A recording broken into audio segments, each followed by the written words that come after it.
I was working as a winter caretaker at a closed-down lodge in Wyoming.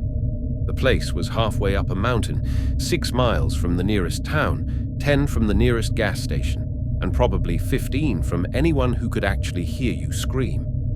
The owners shut it down for the season and wanted someone to keep an eye on things. Just a few months, they said. Plow the driveway after storms, keep the pipes from freezing, make sure no one breaks in. Easy money. It snowed every other day. Most mornings were wrapped in that sickly pink-blue glow you only get in high-altitude winters. Everything was hushed, as if the world itself were holding its breath. The floors creaked even when I wasn't moving. I'd wake up at 3:12 a.m. almost every night for no reason. I thought it was just the cold. The days blurred into each other. I cooked the same meals, walked the same halls.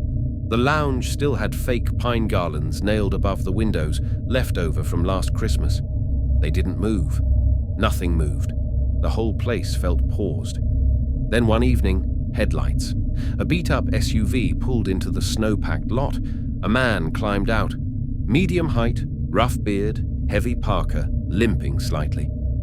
I opened the side door and met him on the porch. He didn't offer a name, just asked, "Mind if I stay a night or two?"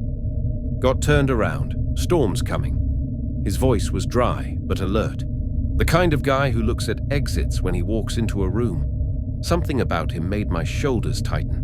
Maybe it was the way his eyes never quite stopped moving, or how he never took off his gloves, even when he came inside. I gave him a room anyway. He ate breakfast the next morning in silence. Oatmeal and black coffee. Said thanks. Went back upstairs. That was the last I saw of him. At noon, I knocked on his door to check in. No answer. I opened it. Empty. No bags. No coat. Bed made. Like no one had ever been there. I stood in the hallway for a full minute, staring at the carpet. Had I imagined him? The dirty plate was still in the sink. That night I couldn't sleep. Every floorboard groaned like a sigh. The silence wasn't passive anymore. It was listening, watching. The snow outside seemed off. Not just heavy, thicker, almost too solid. Like if you stepped into it, you might not come back out. Then, around 3 a.m., I saw the glow. Fire. I bolted downstairs and saw the gazebo out back, fully engulfed in flames. Standing around it were 3 men. I opened the back door and shouted, "Hey, what the hell are you doing?" One turned toward me, face flickering in the firelight. "Give us the man who came last night," he said calmly. "We know he's here." "He's gone," I shouted. "He's not here anymore."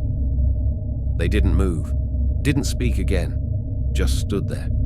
I grabbed the shotgun from under my bed and went out, crunching through the snow, wind biting my ears, heart pounding. As I got closer, I realized they weren't men. Not anymore. They were mannequins. Just mannequins. Human-sized. Wearing winter jackets and gloves. Painted faces. Each with a bright, cartoonish smile. One had an axe in its hand. It wasn't plastic. I kicked one. It toppled backward, stiffly. No reaction. I stumbled back inside. Got the fire extinguisher. When I came back out, they were gone. The gazebo was still burning. I doused it. Didn't sleep. Next morning, I called the local sheriff's station. Told them everything. The visitor. The fire. The mannequins. There was a pause. Then the deputy said, "Sir, we sent an officer up there 4 days ago. The place was empty. He said it looked abandoned. No car, no footprints." I blinked. "I've been here the whole time." Another pause. Then, "Mister, you called us 2 weeks ago and told us you were leaving early. Said you were driving back to Montana. We have it on record." My skin went cold.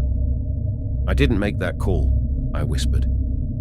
The deputy's voice softened. "Are you sure you're okay, sir?"